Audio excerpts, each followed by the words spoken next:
bora lá falar na desconsideração da personalidade jurídica. Bom, para isso eu preciso entender a pessoa jurídica, depois como isso pode ser desconsiderado, para que apenas após eu possa dar aprofundamento. Tudo isso vai acontecer nesse vídeo. Vamos abordar o Código Civil, o Código de Defesa e Proteção do Consumidor, assim como também o CPC, pois o Código de Processo Civil passou a abordar a desconsideração da personalidade jurídica. Ao final do vídeo, dá o like, compartilha com os amigos se gostou, e isso pode realmente ajudar não somente o canal, mas um número muito maior de pessoas que precisa receber todo esse material de ensino. Bora, vamos para o nosso trabalho. Bom, primeiro, o que é uma pessoa jurídica? A ideia de fazer nascer uma pessoa jurídica foi com as sociedades. Antes disso, é lógico, há concepções de pessoa jurídica na igreja, mas vamos aqui para o direito empresarial? Vamos buscar a concentração. E no direito empresarial, a sociedade, sim, denota a necessidade de pensar uma pessoa jurídica. Por quê? Porque a pessoa jurídica, ela vem para que tenha autonomia de patrimônio, separando o patrimônio da pessoa natural do sócio do patrimônio da pessoa jurídica. Os sócios podem unir um patrimônio, criar uma pessoa fictícia, pelo menos a princípio, chamada pessoa jurídica. Aí essa pessoa recebe a sua grana, o seu dinheiro e tem autonomia para negociar, para, logicamente, poder administrar esse patrimônio e participar de processo, ativa e passivamente. Bom, isso é ótimo, por quê? Porque a pessoa jurídica fica lá com o seu patrimônio empresarial e a pessoa natural com o seu patrimônio pessoal não se confunde, não desorganiza a vida de um e nem de outro. Isso é bom. Mais do que isso, nós sabemos que o Instituto da Limitação de Responsabilidade faz aumentar ainda a possibilidade de alguém utilizar essa pessoa jurídica como forma abusiva. E qual é a ideia? O sujeito vai lá, compra em nome da pessoa jurídica, tudo bem, depois por alguma manobra coloca o dinheiro no bolso. E no final das contas, qual acaba sendo o maior problema? A pessoa jurídica fica esvaziada.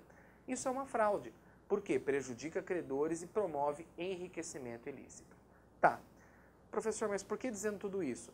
Porque eu estou explicando a pessoa jurídica e ao mesmo tempo já demonstrando que ela pode ser sim utilizada para a fraude. E aí, a necessidade de desconsideração, tá? Uma pessoa jurídica, ela tem pelo menos dois aspectos importantes. Primeiro, de lembrar que ela é uma ficção, pois não pode ser equiparada em todos os termos a uma pessoa natural, mas sim, pode ser equiparada como sujeito de direitos e obrigações. A teoria que hoje explica a pessoa jurídica é da realidade técnica. Ela existe tecnicamente, conforme o Código Civil explica. E lá o Código Civil, no artigo 40 em diante, principalmente no 44, pois elenca as pessoas jurídicas de direito privado, vai dizer sobre a sociedade, vai dizer sobre a empresa individual de responsabilidade limitada, pois é o Código Civil que fez a escolha sobre quais são as pessoas jurídicas que estão em nosso território.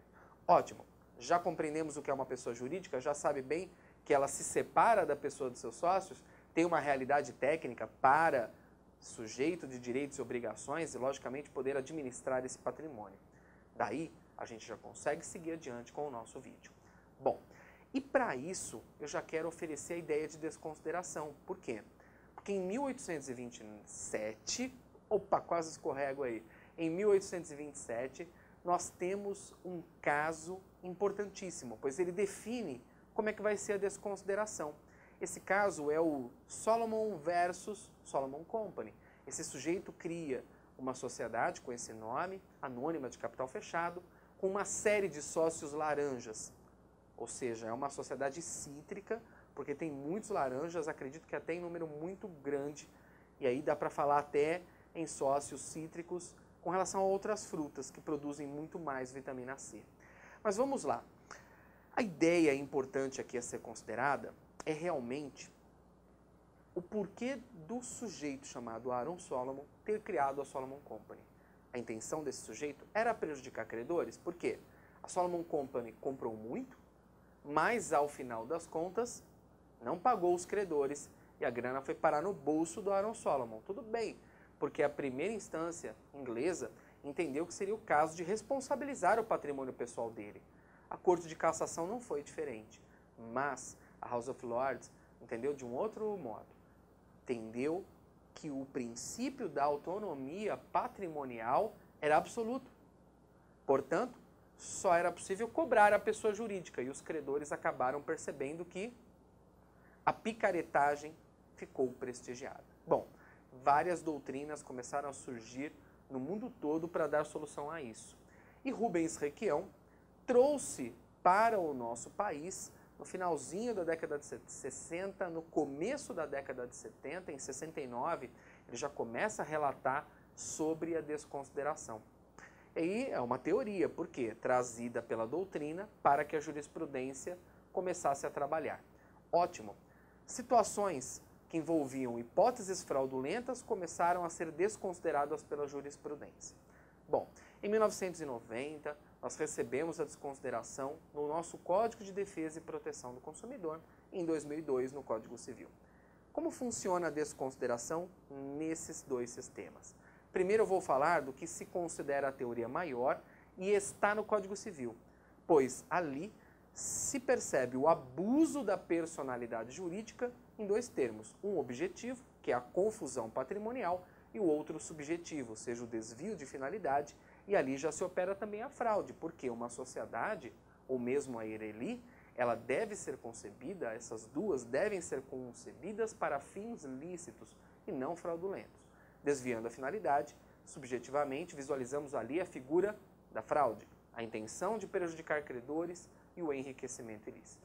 Numa situação ou noutra, na confusão patrimonial ou na fraude, a hipótese de desconsiderar a personalidade, num caso específico, para avançar no patrimônio pessoal daquele determinado sócio ou sócios, sócios ou também administradores. Isso é importante considerar.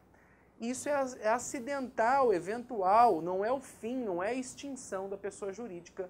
A pessoa jurídica segue normalmente. Tudo bem? O Código de Processo Civil regulou isso.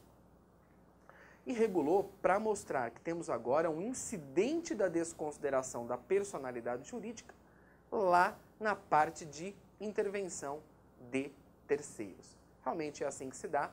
É possível, portanto, hoje, segundo o Código de Processo Civil, que diante de uma ação trabalhista, uma ação que visa a reparação de um dano numa relação de consumo, ou mesmo uma ação civil, é possível sim já colocar ali o pedido de desconsideração da personalidade jurídica ou fazê-lo de modo incidental em petição própria.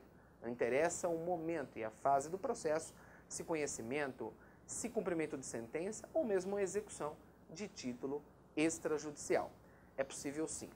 Colocando na própria ação, petição inicial, não será necessário se preocupar com a questão da citação e, logicamente, do contraditório, porque aproveita o contraditório da ação principal, aqueles 15 dias, para contestar. Caso de petição própria, aí é necessário suspender o processo e, diante disso, oferecer o contraditório de 15 dias. Aí é importante, sim, não tem como pensar de modo diferente, tá bom? Ótimo. O CPC, ele harmoniza aquilo que já está no Código Civil e vai dizer que, a título de exemplo, não é possível falar em desconsideração de ofício. Tá, mas aí, professor, você explicou a teoria maior, que está no Código Civil, e que depende de iniciativa da parte ou do MP no momento em que ele fala no processo. Ou ainda, mais do que isso, é importante o artigo 50 considerar, sim, a iniciativa da parte, de um lado, mas de outro, considerar também que o instituto da desconsideração da personalidade jurídica depende de causas. Eu preciso estabelecer a razão, e sem uma razão, seja ela objetiva ou subjetiva, seja a confusão patrimonial ou a fraude, eu não sigo adiante. Coisa diferente existe no Código de Defesa e Proteção do Consumidor. Como é que fica isso? Vamos agora para isso? Sim. No CDC, no Código de Defesa e Proteção do Consumidor, temos o artigo 28, caput, que demonstra algumas causas para a desconsideração. Algumas como, por exemplo, o abuso de direito, violação da lei ou do contrato, entre mais. Porém, como o parágrafo 5º do 28 vai dizer que também pode ser desconsiderada a personalidade jurídica caso haja obstáculo ao ressarcimento de prejuízos ao consumidor, o que os nossos tribunais fazem é aplicar a desconsideração independentemente de uma razão, de uma causa. E vocês perceberam que eu dei uma parada em dois termos, em dois temas. A questão da iniciativa da parte, porque muitos consideravam que o fato do Código de Defesa e Proteção do Consumidor nunca ter dito sobre a iniciativa da parte, era possível uma desconsideração de ofício. Por um outro lado, e aí uma segunda situação, nós visualizamos essa ideia do artigo 28, parágrafo 5º, e a ausência de demonstração de uma determinada causa. Sim, o artigo 28, parágrafo 5º, pode ser interpretado desse modo, significando uma desconsideração da personalidade jurídica objetiva, é essa que está presente lá no CDC, independentemente de demonstrar uma causa, a não ser o próprio prejuízo do consumidor e os obstáculos para isso. Por essa mesma razão, eu entendo que o CPC ele vem e regula essa coisa toda para deixar claro que agora é hora de desconsideração por iniciativa da parte, inclusive no CDC. Por quê? Desconsiderar a personalidade jurídica pelo fato prejuízo do consumidor já é proteção suficiente. E o CPC agora regula essa situação, essa condição. Fechado? Explicada a teoria maior, explicada a teoria menor e um pouquinho do funcionamento no CPC, esse mesmo CPC vai dizer o seguinte: não é só a desconsideração tradicional, mas é a desconsideração inversa que pode ser aplicada por essas regras. E o que seria desconsideração inversa? Um sujeito que numa ação de alimentos, eventualmente, não desejando o seu pagamento, para se furtar de tudo isso, percebendo essa ação, coloca todo o patrimônio na pessoa jurídica e adquire todos os bens pela pessoa jurídica. Já temos confusão patrimonial. Seja por confusão patrimonial ou por fraude, é possível a desconsideração inversa. Nasce na jurisprudência, voto da ministra Nancy Andrighi em 2010, o Código de Processo Civil já faz uma citação dessa desconsideração inversa da personalidade jurídica. Olha que bem legal, oferecendo conclusão acerca da teoria maior presente no Código Civil, teoria menor presente no CDC, e todas se utilizam do CPC como fator de instrumentalização processual. Melhor é lembrar que o CDC regula não somente o contraditório, mas oferece também o fator recursal, pois temos uma decisão interlocutória para essa decisão, e isso mesmo vai traduzir a necessidade do agravo, se por um relator, agravo interno.